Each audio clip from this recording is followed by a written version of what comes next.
Hey history enthusiasts, ever wondered about the mystical origins of Bandung? Well, buckle up, because today I'm unraveling the enchanting legend of how the Flower City came to be.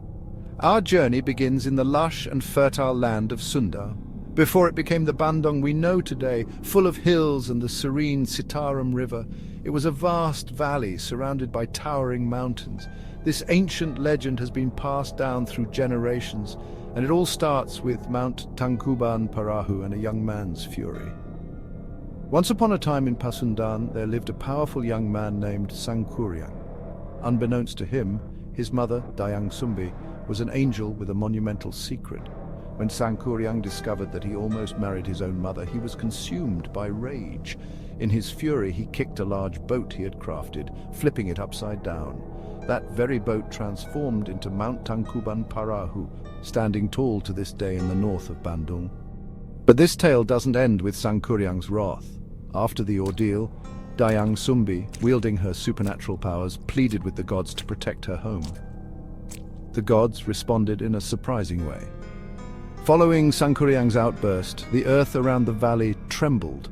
Mountains like Mount Burungrang, Mount Manglayang, Mount Patoha, Mount Tilu and Mount Malabar began to erupt mildly. One significant eruption caused Mount Sunda to collapse, blocking the Citarum River's flow.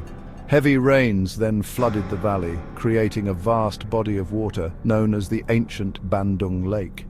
This lake stretched from modern-day Bandung to surrounding areas like Lembang, Padalarang and Balinda. The lake was a sight to behold, with crystal-clear water and dense forests filled with rasamala and puspa trees, alongside wild orchids and giant ferns. It was a paradise for rare flora and fauna. As time passed, the lake's water receded naturally due to erosion and the river's flow. Early humans began to settle on its banks. These were the ancestors of the Sundanese people, living off hunting and gathering. Evidence of their existence has been found in ancient sites like Pawon Cave in Padalarang, showcasing traces of human activity from over 9,000 years ago. The inhabitants revered the land as sacred, believing the surrounding mountains were home to gods and ancestors. They respected nature by preserving forbidden forests, ensuring sustainability. Farming began in the fertile valleys, with ancient people cultivating rice, tubers and fruits like wild bananas, durian and wild rambutan. They hunted deer, wild boar and muntjac in the dense forests. Centuries later, the Citarum River found its path again. The lake slowly drained through a gap known as the Citarum Fault, turning the valley into fertile land. Legend says Dayang Sumbi's spirit still watches over Bandung. When fog envelops the city, locals believe it's her shawl offering protection. While this legend has mythological elements, geology supports the existence of an ancient Bandung lake, dating back 125,000 to 16,000 years ago.